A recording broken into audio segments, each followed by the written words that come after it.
Federal dollars have been set aside for a planned space science center that will serve students in 8 East Alabama counties.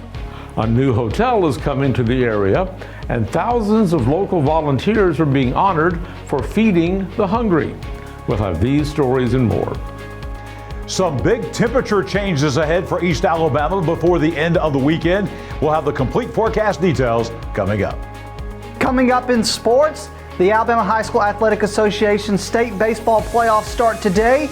We preview all the games as EAN Local News starts now.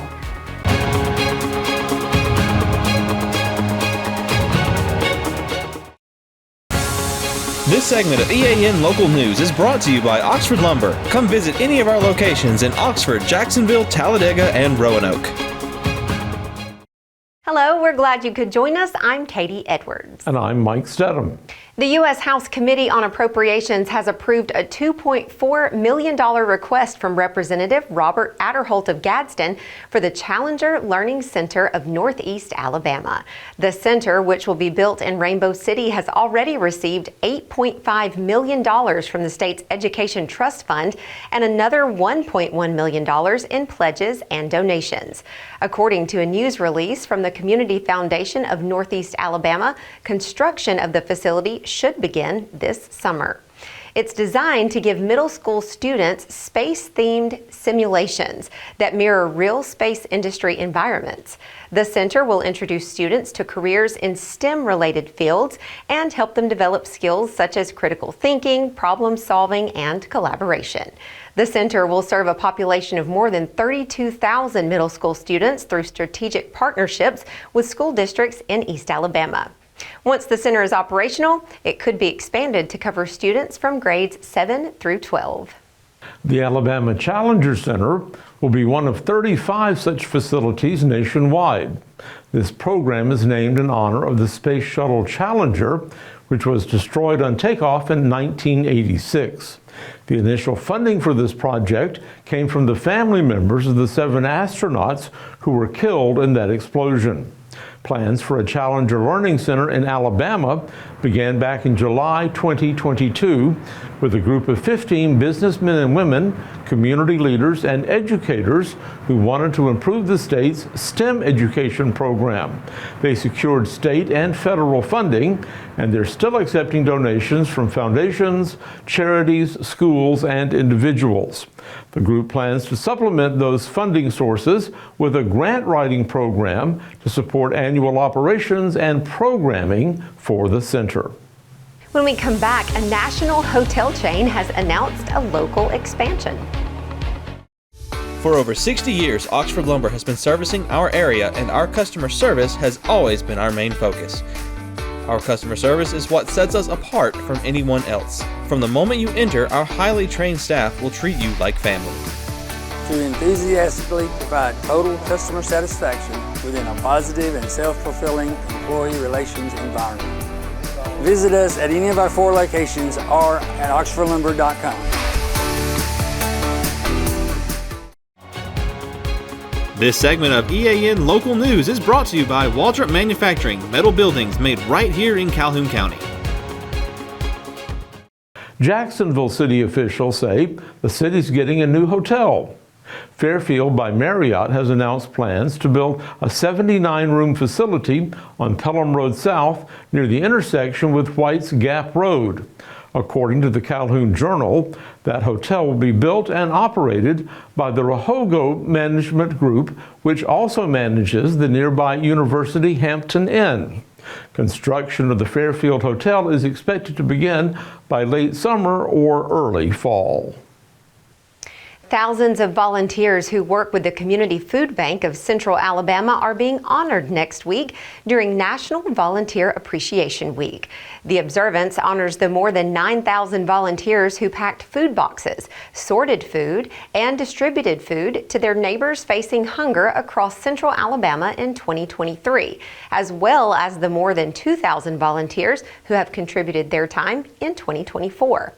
The week of celebration will include a photo booth for volunteers, a volunteer awards celebration, the unveiling of a volunteer wall of fame, and sweet treats for the volunteers.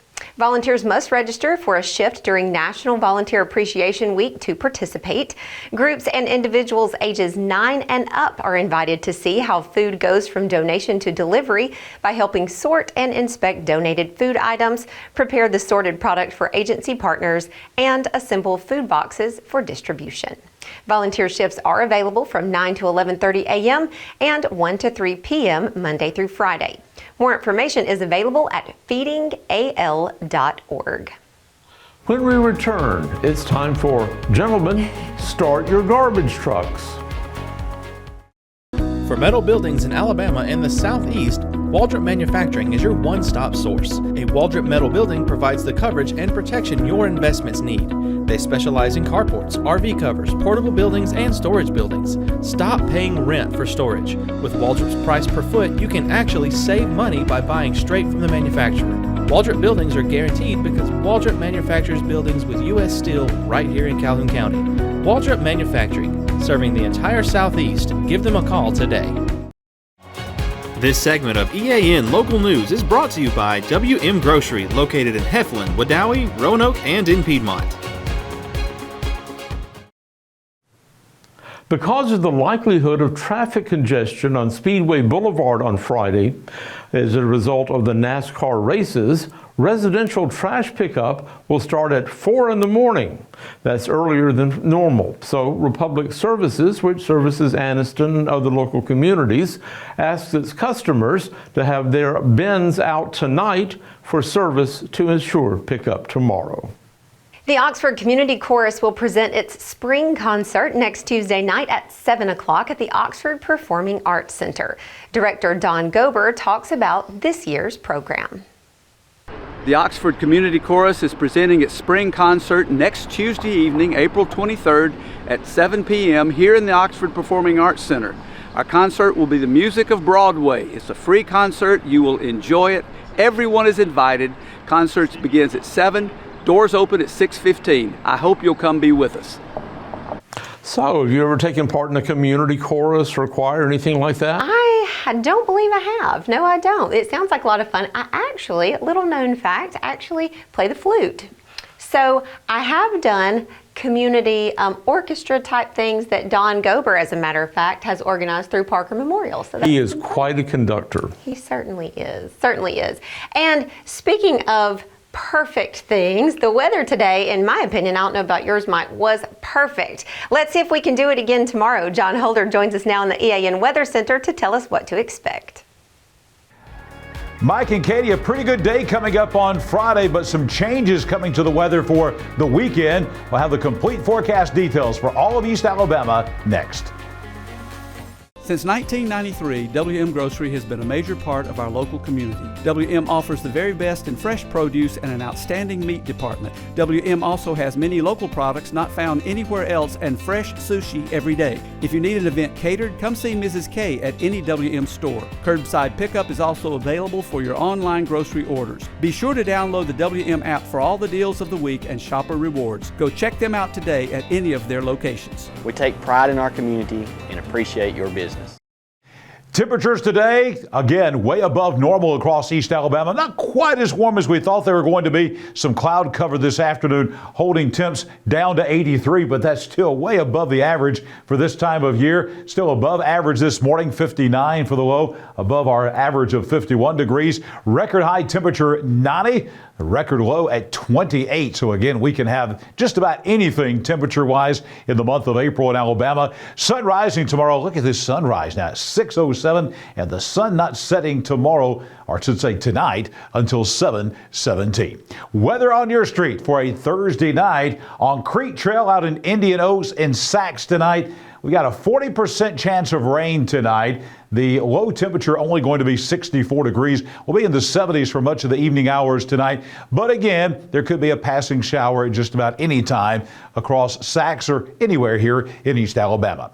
Looking ahead to Friday, Pine Avenue in West Anniston. It's going to be warm again tomorrow. A few showers, probably more numerous than today. 84 for the high coming up tomorrow. Plenty of sunshine and clouds mixed in, and especially tomorrow afternoon, a few clouds out in West Anniston and showers as well. As we look ahead to the weekend forecast, the two themes here going to be wetter, going to be cooler. If you're on Plainview Street over in the city of Attala and Etowah County, look for temperatures in the 70s on Saturday, but that drops into the 60s. As a matter of fact, barely into the 60s coming up on Sunday across East Alabama. Rain chances are going to go up as well. Small chance of rain on Saturday, but good rain chances coming up on Sunday. Let's detail that in our 7-day forecast. You'll see a 40% chance of rain tomorrow. Still very warm, above average temperatures with about a 1 in 3 chance of a shower on Saturday afternoon, the high at 78.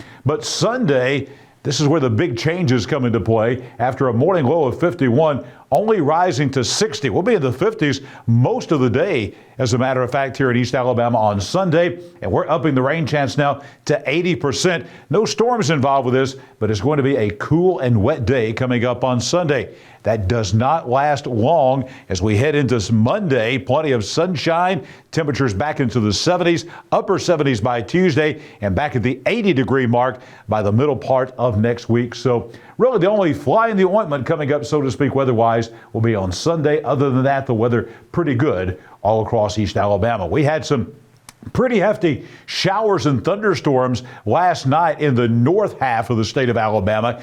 Here in East Alabama, rainfall amounts ranging from 1/4 of an inch or less over in Cleburne County all the way to more than an inch in Etowah County. Most folks averaging about 3/4 of an inch of rainfall. Some heavy downpours, some thunder and lightning with a few of those storms last night, especially in Etowah County. You see this swath here from eastern Coleman County over to Blunt, parts of Etowah County, really getting some beneficial rainfall last night. Again, most folks getting about 3/4 of an inch of rain under those heavy downpours last night all across East Alabama.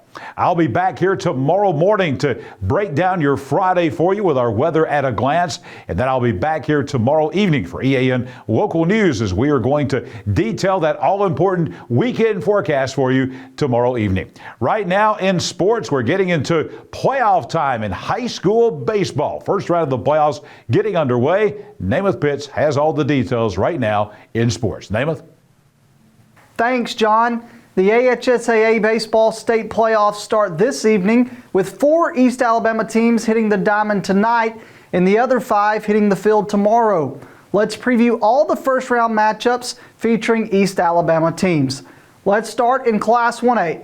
The Jacksonville Christian Thunder are playing right now as we speak at Athens Bible. If JCA and Athens Bible split tonight, then a decisive Game 3 will take place tomorrow at 3 p.m. Jacksonville Christian Academy overcame a 7-0 deficit and Tommy Miller getting ejected against Faith Christian to make the playoffs. JCA is led by Jesse Ganaway, Noah Lee, and Travis Barnhill. Athens Bible is led by ace Luke Merle, who is the son of head coach Brad Merle, who is in his first season at Athens Bible. We move to Class 2A. Rambert and Oakwood will play tomorrow. This game's tomorrow, with Game 1 starting at 4 p.m. and Game 2 following that. If they split tomorrow night, then a decisive Game 3 will take place Saturday at 1 p.m. Rambert won Area 8 in their second season under head coach Chase Whitley. Rambert is led player-wise by Kason Jones, Nate Merrill, Colton Johnston, and Drew Davenport. Oakwood is no stranger to the playoffs. They have some notable returners this year who provided a large chunk of production both at the plate and on the mound last season. Braylon Morris, Austin Miller, Cleet Meadows, and Ethan Simmons. Staying in Class 2A, let's talk about Donahoe.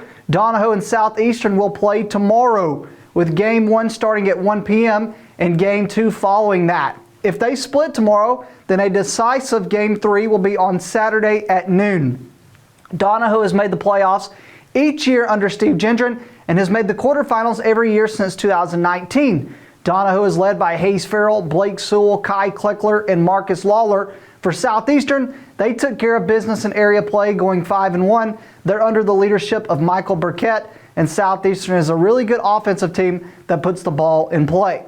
Let's move to Class 3A. Walter Welborn is playing as we speak right now at Plainview. If Welborn and Plainview split tonight, then a decisive Game 3 will take place tomorrow at 4 p.m. Welborn is in the playoffs for the first time since 2017 and for the first time under Coach J.D. Phillips. Brennan Talley, Sean Perez, Will Phillips, and Isaiah Amberson have been big-time players for Welborn this season. Plainview, though, is a strong team, has strong pitching from Trey Rutledge, and their offensive production is led by Logan Payne. We talked with Welborn head coach J.D. Phillips. Here he is talking about the Plainview Bears. So Plainview, they got a real impressive program, and they're just they're in the playoffs year in and year out. And Coach Johnson up there always does a great job with those kids, and they got a real good pitching and defense, and so they kind of live on that. And so that's just what we want to do, is just go up there and work their pitchers and make them make plays, make their defense make plays, and hopefully our pitchers will get out there and dominate and throw strikes and just, you know, do everything that we can to succeed. We've put in the work, we put in the effort, and kind of like the comment you made at the beginning of the season about our schedule. I tried to schedule some tougher competition this year and try to prepare us for this, and so I feel like that we've done everything that we can do. The cards are all out on the table, and so at this point, you know, it's just up to the kids, just, you know, to go out there and just have fun, play with a little chip on their shoulder, and give it all they got.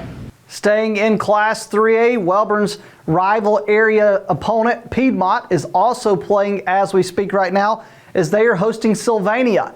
If Piedmont and Sylvania split tonight, then a decisive Game 3 will take place tomorrow at 5 p.m. Piedmont has made the playoffs every season under Matt Dearman and has won 12 straight area championships. Brody Holmesley, Cole Wilson, and Cole Alston lead them on the mound. McLean Mohan leads Piedmont offensively. For Sylvania, they've been playing their best baseball at the right time. They have won 6 of their last 8 games. Jacksonville hosts North Jackson tomorrow, with first pitch being 4:30 p.m. and Game 2 following.